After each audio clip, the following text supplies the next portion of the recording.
para tener otra entrada, digamos, a la información. Muy bien.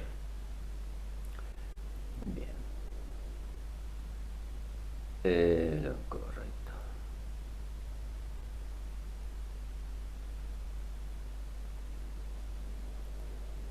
Bien, decía entonces que las teorías, ¿no es cierto?, de los distintos tratamientos térmicos abarca un sinnúmero, ¿no es cierto?, de posibilidades, ¿no es cierto?, de modificar las estructuras de los materiales.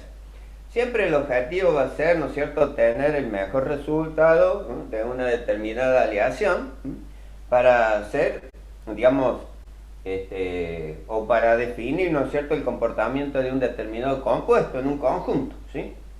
Entonces, esas teorías, en principio, se pueden individualizar y definidas, ¿no es cierto?, dentro de los parámetros que hagan a las distintas diferencias, ¿no es cierto?, en cuanto a calentamiento, mantenimiento y posterior enfriamiento como objetivo final. Entonces, es clásico que nosotros podamos definir, ¿no es cierto?, las distintas propiedades y características de los tratamientos térmicos según dos parámetros principales, decíamos, es decir, los tratamientos térmicos sin modificar la composición química y los tratamientos térmicos que modifican la composición química. Es decir, la composición química está definida en una base elemental, ¿no es cierto?, de la aleación, pero puede ser modificada si la sometemos a un medio, ¿no es cierto?, donde pueda incorporarse otro elemento, ¿no es cierto?, a la red cristalina de ese material base, ¿no es cierto? Pero todavía no hemos terminado de ver, ¿no es cierto?, los tratamientos sin modificar la composición química, porque particularmente hace necesario que para cada condición y fundamentalmente en lo que es el temple, ¿no es cierto?, deban conocerse en particular distintos tipos de comportamientos, ¿no es cierto?, en la modificación de la estructura que nosotros buscamos. Entonces, vamos a conocer, digamos, cómo en la velocidad de enfriamiento nosotros podemos obtener, ¿no es cierto?, el máximo de provecho cuando hacemos la operación del proceso de temples, ¿no es cierto? Para eso vamos a hacer un esquema gráfico donde vamos a tener un elemento, ¿no es cierto?, que a diferentes temperaturas, ¿no es cierto?, vamos a tener más o menos este comportamiento. Por ejemplo, de a 100 grados, 200, 300,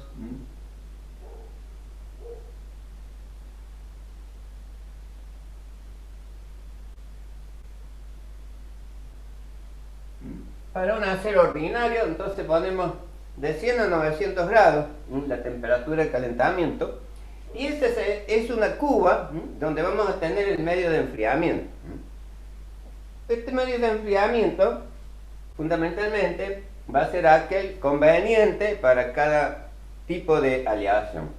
Y entonces vamos a someter esa aleación, ¿no es cierto?, a una dimensión variable, mejor dicho, no variable en principios generales, sino una determinada aleación. Entonces la vamos a someter, ¿no es cierto?, al calentamiento, supongamos a 900 grados, para redondear, o 850, que puede ser común, y este medio de enfriamiento, ¿no es cierto?, va a ser el fluido, ¿no es cierto?, a partir del cual nosotros vamos a obtener ese enfriamiento. Por ejemplo, agua, ¿no es cierto?, para hacerlo simplificado, ¿no? Entonces, esa temperatura de calentamiento, y acá vamos a poner los tiempos, ¿no es cierto?, en que se realizan las distintas etapas. Por ejemplo, en segundos, ¿no es cierto? Entonces vamos a tener acá en segundos.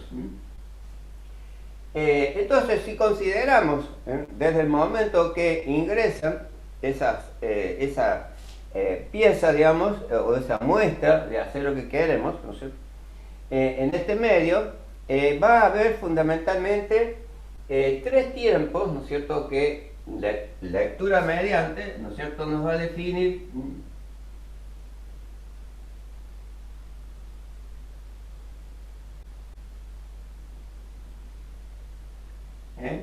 nos va a definir la velocidad de enfriamiento que va a tener, ¿no es cierto?, ese material, ¿no es cierto? En esta primera etapa es cuando cae, ¿no es cierto?, la pieza en el medio. Entonces acá se produce una capa gaseosa, ¿no es cierto?, es decir, vapor, ¿no es cierto?, que va a envolver, ¿no es cierto?, toda esta superficie, ¿no es cierto?, va a envolver toda esta superficie. Y esa capa gaseosa adherida, ¿no es cierto?, al material, lógicamente va a tener una determinada transmisión de calor, ¿no es cierto?, al medio de enfriamiento. Entonces, por otro lado, ¿no es cierto?, a una condición intermedia del proceso de tratamiento térmico, también, ¿no es cierto?, se va a producir un fenómeno termodinámico, lógicamente, ¿sí?, donde en vez de vapor, acá la pieza va a estar, digamos, bañada, digamos así, ¿no es cierto?, en burbujas, es decir, ebullición. Ebullición. Esta ebullición, lógicamente, permanece menos tiempo, ¿no es cierto?, en la superficie del material, y lógicamente el enfriamiento, ¿no es cierto?, va a ser el máximo, ¿no es cierto?, que puede obtener, ¿no es cierto?, en ese medio, la pieza eventualmente, ¿no es cierto? Y si la vemos pasada un tiempo, ¿no es cierto?, a esa misma pieza, vamos a observar que en la última etapa, ¿no es cierto?, hay un fenómeno donde la pieza ya ha perdido prácticamente todo el calor, ¿no es cierto?, que se había generado en el calentamiento, y sola, ¿no es cierto?, va a tener, digamos, una temperatura próxima a la del medio circundante, ¿no es cierto? Entonces, acá se va a producir, ¿no es cierto?, un fenómeno sobre la superficie de la pieza, donde vamos a observar que el líquido, el fluido de enfriamiento, fluye en forma laminar, ¿no es cierto?, lógicamente hacia arriba, ¿no es cierto?, por lógicamente la diferencia de densidad, fluye hacia arriba y queda transformado, ¿no es cierto?, justamente el proceso de temple, ¿no es cierto? Acá vamos a poner enfriamiento de temple, ¿no? Entonces, ¿qué he observado yo? Por ejemplo, que esta capa gaseosa en la primera etapa, ¿no es cierto?, lógicamente va a aislar, ¿no es cierto?, la conducción del calor desde la pieza al medio de enfriamiento. Y esa capa, ¿no es cierto?, vamos a tener una velocidad de enfriamiento prácticamente plana o constante, ¿no es cierto? Es decir, que sobre la pieza se va a observar, sobre la pieza se va a observar una especie de curva plana, ¿no es cierto?, en ese sentido, que atraviesa prácticamente a la misma temperatura que ingresó la pieza, ¿no es cierto? Queda como aislada por esa capa gaseosa, ¿no? En la parte central, es decir, entre los 550 y 700 grados, entre 550 y 700 grados, vamos a observar que la velocidad de enfriamiento tiene una pendiente distinta, ¿no es cierto? Esa pendiente distinta significa que acá vamos a tener mayor velocidad de enfriamiento, ¿no es cierto?, que la que teníamos inicialmente, y es esta lo que había denominado como fase de ebullición, ¿no es cierto? Acá tendríamos burbujas, que inmediatamente estas burbujas van desalojando temperatura hacia la superficie del líquido, ¿no? Y último, ¿no es cierto?, en la última etapa ya que queda con poca reserva de calor, esta pieza es la misma pieza, ¿no es cierto?, que estoy, digamos, analizándola en tres tiempos diferentes, vuelve, ¿no es cierto?, a aplanarse la curva, vuelve a aplanarse, lo que me define que la etapa intermedia, es decir, esta segunda etapa es la que realmente determina la transformación, ¿no es cierto?, necesaria para que el cambio de estructura, ¿no es cierto?, nos defina el temple ideal, que es la martensita, en ese sentido, ¿no es cierto?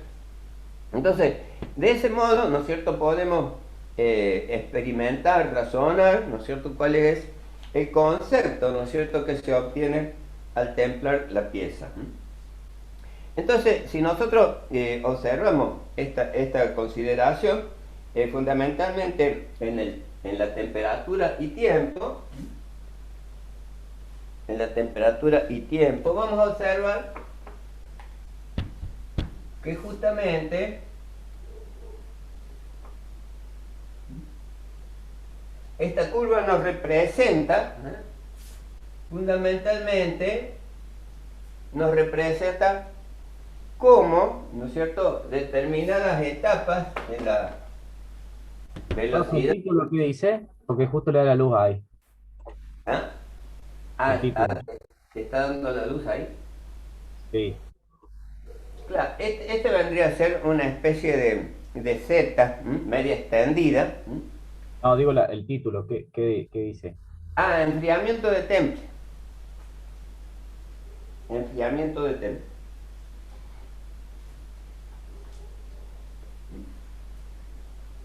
Entonces acá vamos a tener tiempo de tratamiento y acá temperatura. Siempre referido a la temperatura en grados centígrados. Entonces, decíamos que en el primer caso, ebullición. Ebullición. En el segundo caso va a ser justamente lo que... no, al revés, perdón. Ebullición es en el centro. Acá es vapor.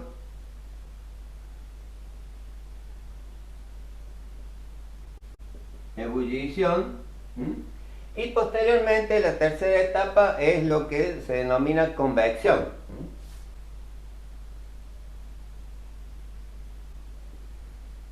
Son fenómenos entonces termodinámicos en este sentido, ¿no es cierto? Y se trasladaría a tener un comportamiento más ¿Cómo o es menos. el último? Corrosión. ¿Eh? Corrosión. Convección. Ah, Convección. Vapor, ebullición y convección. Lógicamente, la etapa más importante es la de ebullición. Y esta zona, entonces, como les decía, se considera que se presenta entre 500 y 725 grados. 725 y 500. Es la etapa importante. Eso en teoría. No obstante, ¿no es cierto?, en el enfriamiento, normalmente se estima algo más preciso, ¿no es cierto? Y lógicamente en función de los distintos medios que utilizamos para enfriamiento. Estos medios, ustedes recuerdan que justamente eran el agua agitada, ¿no es cierto?, el aceite agitado, después teníamos el aire agitado y el aire calmo. Y en aquellos aceros donde es necesario una velocidad de enfriamiento aún mayor que el agua agitada, ese enfriamiento normalmente se emplea, ¿no es cierto?, cuando la calidad del acero, ¿no es cierto?, es bastante económica, ¿no es cierto?, o bien cuando el límite, ¿no es cierto?, mínimo que necesita de tener en el carburo de hierro, el hierro, ¿no es cierto?, el mínimo tiene que estar entre 30 y 35 grados. ¿Para qué? Por ciento, no grados, por ciento. Para que justamente ese contenido de carbono sea suficiente para que la austenita, ¿no es cierto?, tenga el condimento, como siempre hacemos referencia, apropiado para que modifique a martensita en la estructura. Porque si el hierro es menor de 0,30 a 0,35, no va a tener suficiente condimento, como hablábamos de las sales, ¿no es cierto? Como que no tiene suficiente condimento para lograr elevar la resistencia. Por esa razón es que cuando hablamos de el acero de construcción, que también le denominábamos acero dulce, ¿no es cierto? Es un acero que si queremos templarlo, no va a aumentar la resistencia. Profe, Sí, pero en teoría, por la constitución química de las sales, deberían enfriar más rápido. claro, a eso, exacto, usted bien dice. Decíamos que cuando tenemos ese acero de bajo contenido de carbono, ahí sí nosotros tenemos que aumentar la velocidad de enfriamiento del agua, ¿sí? Agregándole sal, agregándole sal, o sea, haciendo esa mezcla frigorífica que normalmente o vulgarmente se menciona, ¿no es cierto? Es un efecto termodinámico, ¿no es cierto? Que la sal aumenta la capacidad de absorción de calor, en este caso, como medio de enfriamiento. ¿Es al común, perdón? Sí, sí, sí, es común. Es la más barata y que produce el efecto igual, ¿no es cierto? Y seguramente ustedes cuando estuvieron viendo los diagramas de fases en las fotocopias, está el diagrama de sal, ¿no es cierto? O sea, el diagrama de la sal en el agua, a determinados porcentajes. Entonces, ese diagrama nos explica, ¿no es cierto?, justamente esa posibilidad que tenemos de que el agua salada, ¿no es cierto?, absorbe mayor velocidad de enfriamiento para lograr, digamos, un efecto de temple más apropiado, ¿no es cierto?, o más alto, ¿no es cierto?, en la resistencia del material que buscamos. Cuando hay crisis, ¿no es cierto?, por ejemplo, en la industria, las crisis nuestras económicas, ¿no es cierto?, las distintas marcas, digamos, de la industria automotriz en particular, compran aceros de menor calidad, es decir, aceros que no tienen una alta aleación, ¿no es cierto?, para los fines que se utilizan. Entonces esos aceros, lógicamente, tienen bajo contenido de carbono y es necesario, digamos, modificar los procesos normalmente o regularmente aplicados para obtener, digamos, un mejor resultado.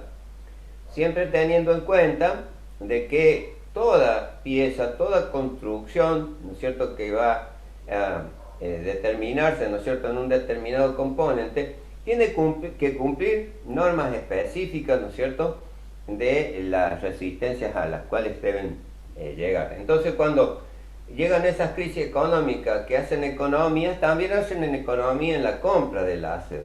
Por lo tanto, el taller, ¿no es cierto?, dedicado a eso, lo que hace fundamentalmente es aumentar justamente las condiciones máximas, ¿no es cierto?, para lograr, ¿no es cierto?, es el resultado en ese caso, ¿no? Y ahí se incorpora sal en el agua, teniendo en cuenta que el agua, ¿no es cierto?, utilizada industrialmente para templar, ¿no es cierto?, es un agua que está alrededor de los 5 o 7 grados, ¿no es cierto?, a lo mejor un poquito menos, dependiendo de la zona, que se hace, digamos, circular, ¿no es cierto?, a través de una torre de enfriamiento, y ese movimiento a través de la torre, ¿no es cierto?, que en cascadas, ¿no es cierto?, va refrigerándose en el aire, el agua, ¿cierto?, baja, ¿no es cierto?, a esa temperatura, por más que el ambiente esté, digamos, en 20 grados, 25 grados, ¿no es cierto? Entonces, de ahí se logra de que la circulación, ¿no es cierto?, a través de la instalación para el enfriamiento necesario, ¿no es cierto?, tenga que pasar, digamos, por esa instalación así, para la refrigeración. Y bueno, entonces, teniendo en cuenta esa consideración, nosotros observamos que el proceso, ¿no es cierto?, que describe la velocidad, ¿no es cierto?, es de esta naturaleza. Entonces, lo que hacemos, ¿no es cierto?, en estos casos, evitar, ¿no es cierto?, que esta zona, fundamentalmente de inicio del enfriamiento, ¿cierto?, esté agitada, o sea, que haya una buena circulación que vaya produciendo el barrido del vapor en la superficie para que haya más contacto entre el medio y la pieza para lograr la velocidad adecuada. Y en esta segunda etapa, ya prácticamente las mismas burbujas, ¿no es cierto?, van agitando el baño, y así vamos a lograr, digamos, un mejor comportamiento en la curva de enfriamiento. La velocidad de menor capacidad de enfriamiento es el aceite, por ejemplo, ¿no es cierto? Y el aceite se utiliza para aceros de más alta aleación, por ejemplo 0,40, 0,50, y con algunos elementos que ya vamos a ver, algunos elementos que aún facilitan, ¿no es cierto?, justamente la obtención de la estructura templada, como es la martensita. Entonces, esa estructura templada, ¿no es cierto?, es lo que va a dar, digamos, el mejor comportamiento al material. Y si ese material, digamos, que tiene muy buena aleación, si lo enfriamos en agua, ¿no es cierto?, puede producir deformación de la red cristalina y no ser apta, ¿no es cierto?, para una pieza de una calidad más superior de trabajo, ¿no es cierto? Entonces, hay que sí o sí utilizar un medio de enfriamiento como es el aceite, ¿no es cierto?, para estos casos de reducir las tensiones que puedan provocar deformación importante en el material. En tratamientos más especiales, ¿no es cierto?, la temperatura del aceite también puede ser modificada, porque el aceite que se utiliza tiene ciertos aditivos, ¿no es cierto?, que hacen necesario, ¿no es cierto?, para mejorar, digamos, todo este factor, ¿no es cierto?, de que sea apto para un determinado temple material, ¿no es cierto? Entonces, las distintas fabricaciones de acero, ¿no es cierto?, indican un aceite tal, ¿no es cierto?, que también están identificados según las normas, ¿no es cierto? Profe, Hay firmas que producen aceites. Sí, profe, sí, en el proceso de calentamiento, sí. ¿influye, por ejemplo, en el temple, influye el calentamiento por gas, por ejemplo, que el calentamiento por inducción? Claro, claro, depende de la pieza, ¿no es cierto? Hasta ahora estamos hablando de piezas normalmente trabajadas en bruto, ¿m? Es decir, piezas que han sido conformadas por deformación plástica. ¿M? Esta deformación plástica produce distorsión, ¿no es cierto?, en los planos cristalográficos, por ejemplo la forja o la laminación, ¿no es cierto?, mediante presión, ¿no es cierto?, en un estado plástico del material, deforma y da en principio la pieza adecuada, ¿no es cierto?, según lo que queremos obtener con ese material. Entonces, esos planos deformados, ¿no es cierto?, en partes comprimidos, en partes estirados, ¿no es cierto?, o doblados, ¿no es cierto?, que van cambiando la forma según, ¿no es cierto?, por ejemplo, el cigüeñal o la biela, ¿no es cierto?, tienen formas diferentes, además de partir de un volumen específico, también, ¿no es cierto?, van a tener, digamos, distintos planos cristalográficos que se van a modificar. Así un cigüeñal, como ustedes observaban el otro día, ¿no es cierto?, que tiene un determinado volumen, decíamos así, algo así. Este cigüeñal, ¿no es cierto?, lógicamente, como ejes, ¿no es cierto?, tienen un determinado volumen de material, ¿no es cierto?, que va generando la forma. Sería más o menos bastante rudimentario, ¿no es cierto?, y bastante deformado. Entonces, este material normalmente sale de un corte de palanquilla, ¿no? La palanquilla es justamente este perfil, normalmente que tiene, digamos, que se corta, ¿no es cierto?, desde una tira, ¿no es cierto?, que tiene una sección cuadrada. Entonces, esta cantidad de material, ¿no es cierto?, se va a generar, digamos, el cigüeñal, ¿no es cierto? Pero el cigüeñal, lógicamente, tiene un perfil, ¿no es cierto?, tal como este, pero cilíndrico, ¿no es cierto?, en todas sus partes, ¿verdad? Entonces, cuando en la matriz de forja, ¿no es cierto?, se ha logrado esta forma, acá queda un excedente de material, ¿no es cierto?, alrededor de la pieza, un excedente de material, y ese excedente de material tiene que cortarse, ¿no es cierto?, en una máquina, en un balancín, por ejemplo, en una matriz de corte que despeja todo este rezago, y ese se desecha, ¿no es cierto?, para una nueva fabricación de acero, ¿cierto? Y queda la pieza, ¿no es cierto?, como si la cortáramos, si la cortáramos a 180 grados, la pieza que nos va a quedar, entonces va a ser la que tenemos sombreada, o sea, la que había dibujado anteriormente, ¿no es cierto?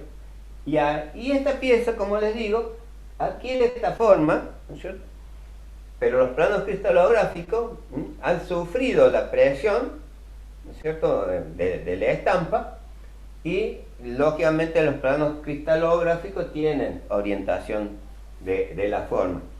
Para que esta pieza, ¿no es cierto?, trabaje totalmente con una estructura homogénea, lo que se hace es justamente llevarla a la temperatura de austenización, donde todos los átomos, ¿no es cierto?, se solubilizan, ¿no es cierto?, y adquieren, digamos, una estructura homogénea, con la forma que no se va a modificar, ¿no es cierto? Y luego, ¿no es cierto?, de una determinada permanencia, lo templamos, porque el cigüeñal va templado, ¿no es cierto?, y se templa en aceite cuando justamente el contenido de carbono es superior a 0,40. Y ahí luego viene el revenido, que habíamos hablado, que es la condición siguiente o complementaria del temple. Porque al templar, ¿no es cierto?, tenemos la martensita, que es muy dura, es frágil, ¿no es cierto?, y no puede trabajar bajo esas condiciones. Entonces hacemos un revenido. El revenido entonces es un calentamiento posterior al temple, ¿sí?, donde el material va perdiendo esa fragilidad, porque esa solubilidad que habíamos logrado al templar, ¿no es cierto?, al volver a calentar para el revenido, parte de los carburos que se originaron, ¿no es cierto?, al templar, se disuelven en los contornos de las agujas de la martensita y empieza a quitarle fragilidad. La temperatura de revenido, cuando más alta, digamos, dentro de los parámetros de la pieza, cuanto más alta, más precipitación de carburos va a tener, ¿no es cierto?, ese material, y de ese modo, ¿no es cierto?, va disminuyendo la dureza hasta dejarla en una condición adecuada, ¿no es cierto?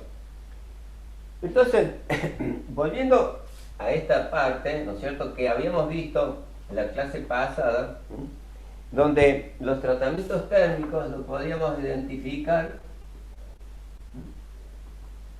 en un diagrama genérico así, ¿se acuerdan? Que había tres tipos de tratamientos. Por ejemplo, en el temple, ¿no es cierto?, teníamos la fase de la austenita, ¿no es cierto?, templábamos hasta ahí arriba, es decir, pasábamos la temperatura crítica inferior y la superior, y teníamos austenita en el diagrama de equilibrio. ¿Recuerdan? Estaba dibujado recién acá, lo hacemos chiquito.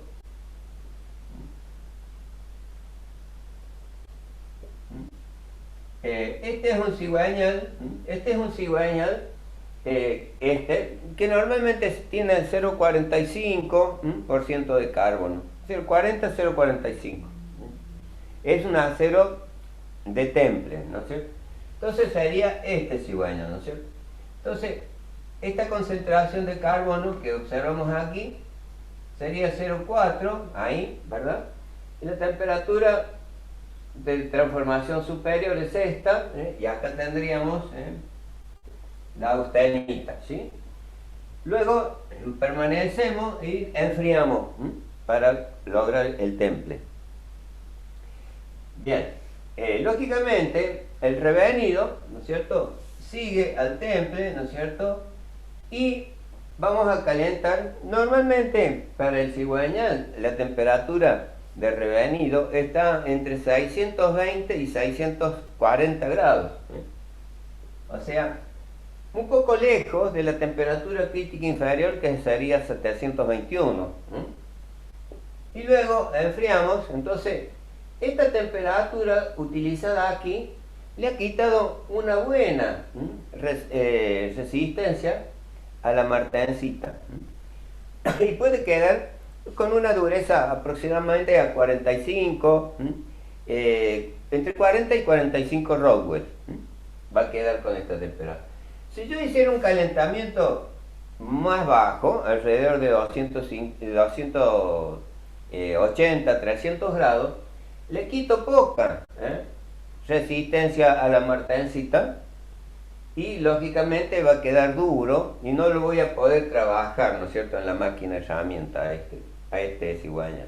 Entonces le tenemos que hacer, digamos, un revenido a 600 grados. Si lo acerco mucho a la temperatura crítica inferior, le voy a quitar todo lo que habíamos obtenido al templar. ¿Por qué? Al acercarme aquí, ¿no es cierto?, estoy acercándome a la transformación de la martencita que había logrado a la transformación crítica inferior, que podría ser una cementita escasa, ¿no es cierto?, y mucha ferrita, o una cementita y perlita. Entonces, lógicamente, no tengo que acercarme mucho.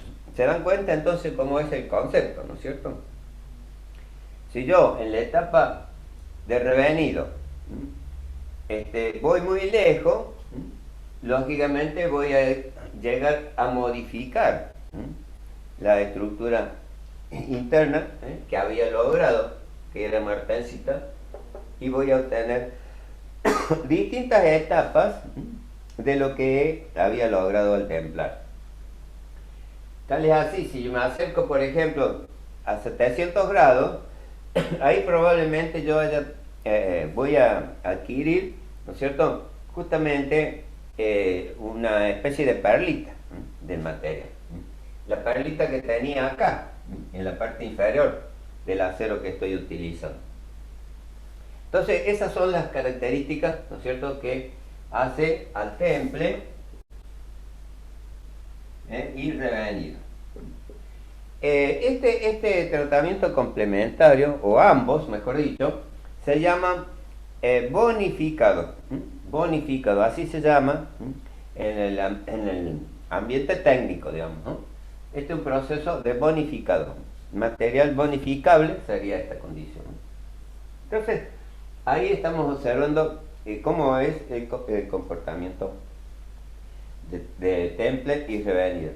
El revenido también lo podemos identificar en un gráfico. Creo que la clase pasada no lo hice a eso. Lo vamos a hacer. El revenido se trata entonces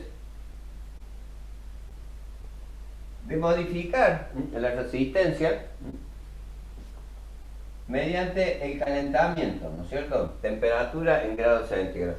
Lógicamente tenemos temperatura 100, 200, 300, 400, 500, 600, 700. Más de 600 no es conveniente calentar, ¿no es cierto? Entonces acá tenemos una máxima dureza, ¿no es cierto?, que justamente hace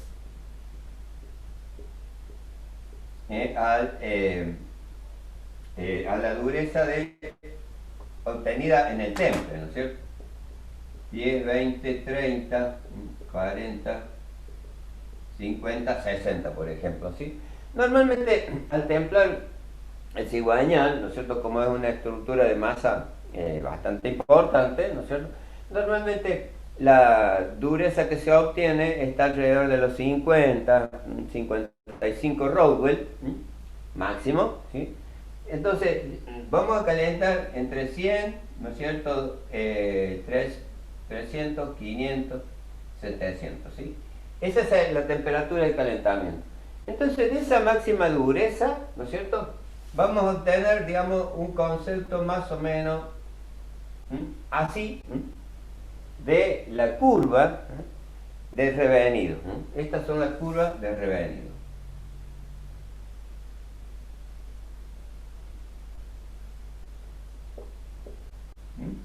¿Se dan cuenta? La curva de revenido. Lo que significa, si yo no caliento lo suficiente, voy a tener la máxima dureza. Pero si caliento, ¿no es cierto?, cercano a los 600 grados, prácticamente pierdo mucho de la dureza, ¿no es cierto? Pero a su vez esta dureza me permite elaborar convenientemente, ¿no es cierto?, el material.